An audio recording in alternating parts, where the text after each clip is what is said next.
it's about tribal behaviour.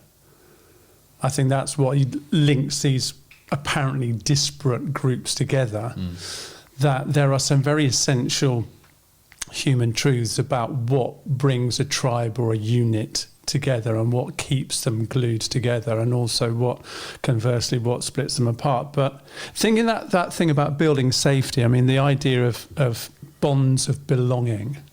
And he talks about, I'm going to be this accurate because I've done my homework. Page 11, belonging cues. Don't know if you remember that. I mean, he uses the phrase, be a wellspring of belonging, but looking at particularly leaders introducing people into a culture, or in their visibility, initiating these belonging cues. And one thing it made me think about, and forgive me if I talk about this guy quite a lot, but as you know, massive Liverpool fan. So Herr Klopp is a big leadership presence who I'm highly impressed with. But that idea of belonging cues, so if you're physically or physiologically showing people that they belong to something that's greater of themselves, one of the most impressive things about Klopp is that at the end of every game, he naturally comes onto a pitch and will give bear hugs and will be physically close, not just to his own players, interestingly enough, but to opposition players.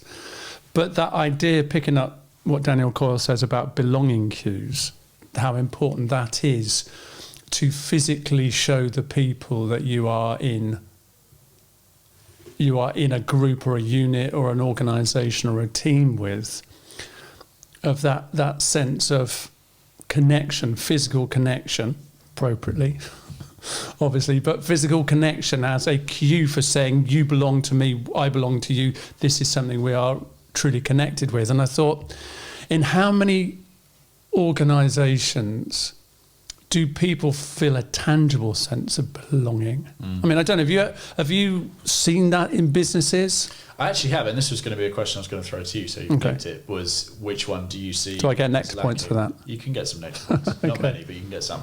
Get your broccoli or something.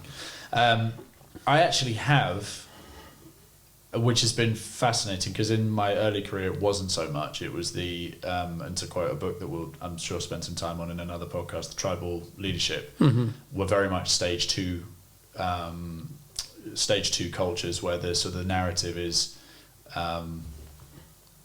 powerless victimhood kind of thing, and I'm blessed to have a lot of clients that don't have that, and there is this sense of belonging. And what I like about this book is it's kind of given me some clues as to how they may have done that, because I think at the moment my guess is a lot of it's been done accidentally rather than purposefully. And so imagine what you could do if you took those pieces and maybe put them in a different order and built, and, as to your point, manufactured that sense of belonging.